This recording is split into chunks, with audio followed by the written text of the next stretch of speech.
Right, Mark, a little warning to our viewers.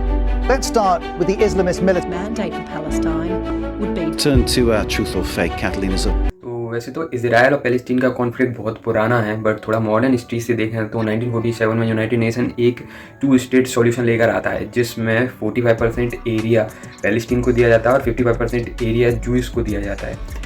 Jewish इस चीज़ को accept कर लेते हैं, यानी कि इजराइल मान जाता है कि हाँ हम 55% एरिया को हम ले लेंगे, लेकिन अरब कंट्रीज़ इस चीज़ को नहीं मानती, क्योंकि अरब कंट्रीज़ 1 स्टेट सॉल्यूशन चाहती थी, जिसमें एक ही कंट्री रहेगी और वहाँ पे क्रिश्चियन, मुस्लिम और जूइस लोग तीनों मिलकर रहेंगे और वहाँ पे मुस्लिम लॉ फॉलो होगा।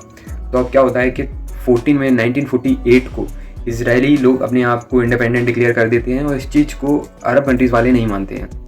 और 15 में 1948 को ये सारे अरब कंट्रीज़ मिलकर इजराइल पर अटैक कर देते हैं और ये लड़ाई 1 साल तक चलती है।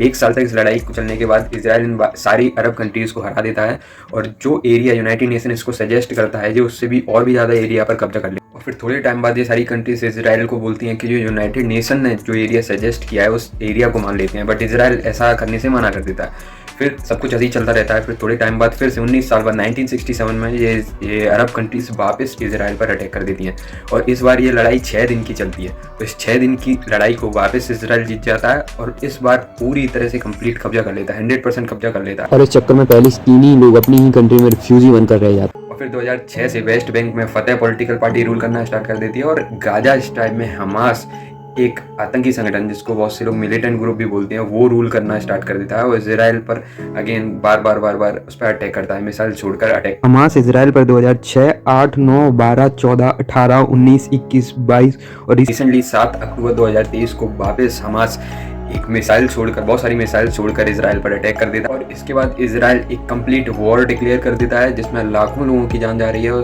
जो कि वो वाली लड़ाई अभी भी चल ही रही है।